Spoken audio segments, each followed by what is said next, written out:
हम सुरक्षित रहेंगे।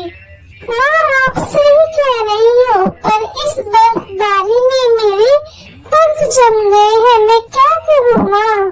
बेटा अगर हमें जिंदा रहना है तो हमें कोशिश करनी होगी, हमें बहुत दूर जाना है।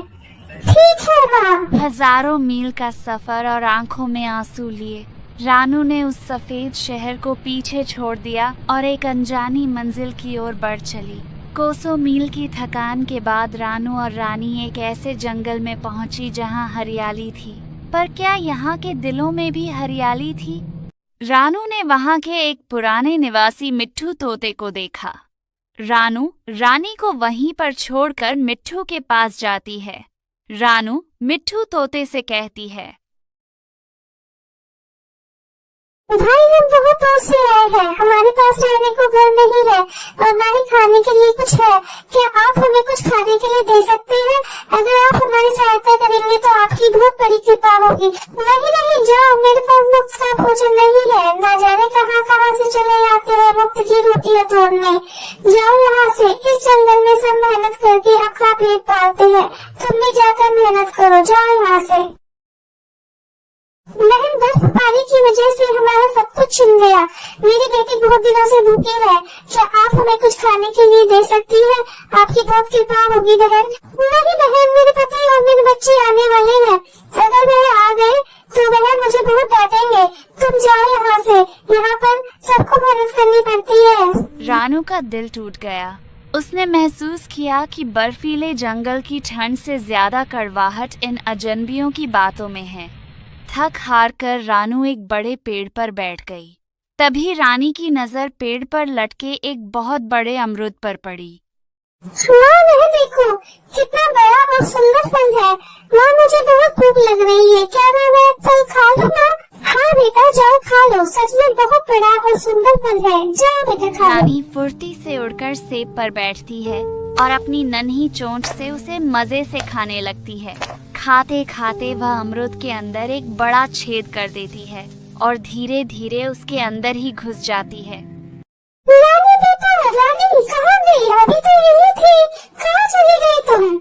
रानू घबरा गई। वो रानी को ढूंढने लगी। उसकी ममता उसे डरा रही थी कि कहीं कोई शिकारी तो उसे नहीं ले गया। रानी बेटा जल्दी आ जाओ, मुझे डराओ मत, मेरा दिल बहुत घबरा रहा है। कहाँ चली गई हो तुम? माँ देखो मैं यहाँ हूँ, इस अमरूद के अनोखे घर में, आप यहाँ आ जाओ माँ, यहाँ आपके लिए भोत सारी जगह है। अरे वाह रानी बेटी, ये तो बड़ा अनोखा घर तुमने बना दिया है, अमरूद का मजेदार घर। हाँ माँ, अब हमें यहाँ भटकने की जरूरत नहीं, हमारा अपना घर है, हम आराम से इस घर में रह सकते हैं। अगली सुबह कालू कौवा और कुकी कोवी की नजर उस अनोखे घर पर पड़ी। उनके मन में लालच का जहर घुलने लगा। एक अजनबी चिड़िया को देखकर वे दोनों जलन से जलने लगते हैं।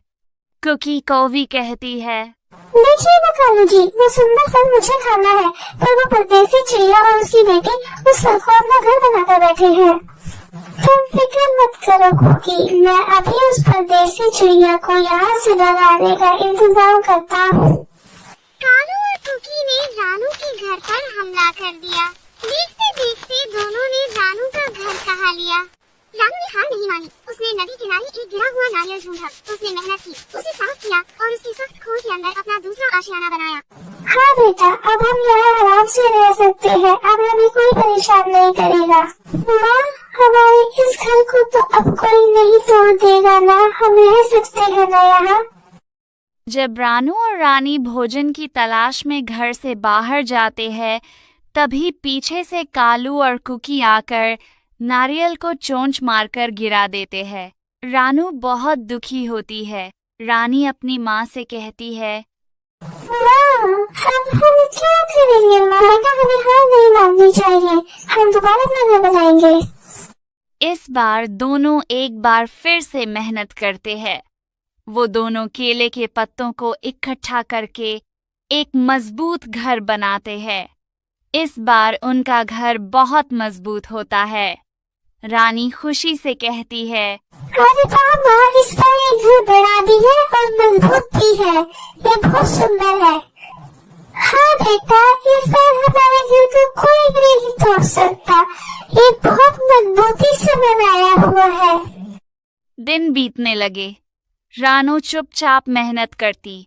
उसने दूसरों से उम्मीद करना छोड़ दिया था। आसमान में गहरे काले और मटमैले बादल छा रहे थे। हवाओं का रुख बदल रहा है। बरसों बाद फिर से मौत सफेद चादर उड़कर आ रही है, क्योंकि अब आसमान से कहर बरसने वाला है। आसमान काला पड़ गया और कंकंपाने वाली हवाएं चलने लगी। नए जंगल के लिए ये पहली और भयानक बर्फबारी थी। नहीं, ये नहीं हो सकता। क्या वह तबाही यहाँ भी आ पहुंची? कालू और कुकी का घोंसला बर्फ की एक भारी चट्टान के नीचे दबकर चकनाचूर हो गया। ये क्या कालू जी, हमारा तो घोंसला टूट गया। हम तो ऐसे मर जाएंगे। अब हम क्या करें? क्योंकि अब तो हमें सिर्फ रानू ही बचा सकती है, वही हमारी मदद कर सकती है। रानू का घर मजबूत केले के पत्तों से बना था। वह अभी तक सही सलामत था। कालू, कौवा और कुकी कोवी रानू के पास आकर कहती है, रानू बहन, दरवाजा खोलो, हमें बचा लो। रानू बहन, बहुत भयंकर बर्फबारी हो रही है। रानू बहन, हमें माफ कर दो, हमारी मदद करो। रानू बहन, तुम ही हमारी मदद कर सकती हो। नहीं ना, उनके लिए दरवाजा मत खोलना। वे बहुत दुष्ट लोग हैं, उन्होंने हमारा घर तोड़ा है। नहीं बेटा, हमें ऐसा नहीं करना चाहिए। मुसीबत में हमें सबकी सहायता करनी चाहिए। रानू ने दरवाजा खोला और अधमरे कालू और कुकी को अंदर खींच लिया। सुबह हुई बर्फ रुक चुकी थी। कालू और कुकी की जान बच गई थी। वे शर्मिंदगी से रानू के सामने सिर झुकाए खड़े थे। रानू बहन, हमें माफ कर दो, हमने मुसीबत में तुम्हारी सहायता नहीं की। रानू बहन, तुम बहुत अच्छी हो। रानू बहन, तुमने हमें सबक सिखा दिया। असली जगह तो दिल में होनी चाहिए, घर में नहीं। अब सब भूल जाओ कालू भाई। अगर हम एक दूसरे की मदद नहीं करेंगे तो हम ऐसी मुसीबत में अकेले रह जाएंगे। इसलिए हमें हमेशा साथ रहना चाहिए और एक दूसरे की मदद करनी चाहिए।